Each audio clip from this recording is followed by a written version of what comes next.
those beautifully named snowflake babies.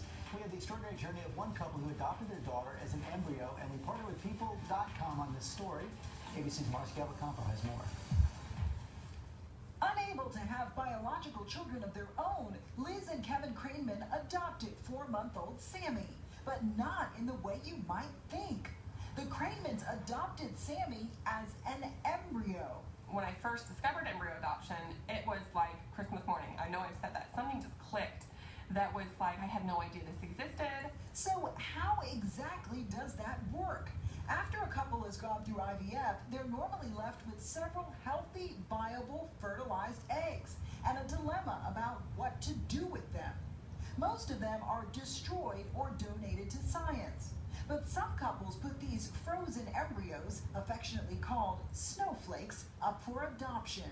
Sammy was actually conceived in 2006 and was on ice in a storage facility for 7 years before being adopted. Just knowing that she was frozen for so long as a little, ball of cells and then awakened, that process just blows my mind. The Krainmans got the embryo that became baby Sammy from this couple, Libby and Tony Krantz, almost 1,700 miles away.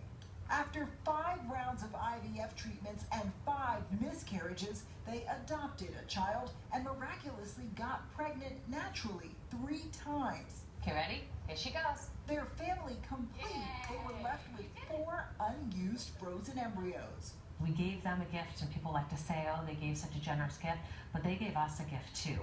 They gave us the perfect landing spot for these embryos. There are an estimated 600,000 viable embryos in the U.S., providing a possible path to parenthood for many. There are more options than ever before for an individual or a couple struggling with fertility issues. Little snowflakes melting so many hearts. Love is what made her. The love of so many people went into creating her and bringing her here. And today is actually 1 year to the day that Sammy's embryo was thawed and transferred to Liz Krainman, so happy anniversary to that. What a lovely story. And you talked about the parents who donate these embryos. Once they do that, they lose all claims. Yeah, legally it's interesting. It's considered a transfer of property, so the biological parents have no claim to the child.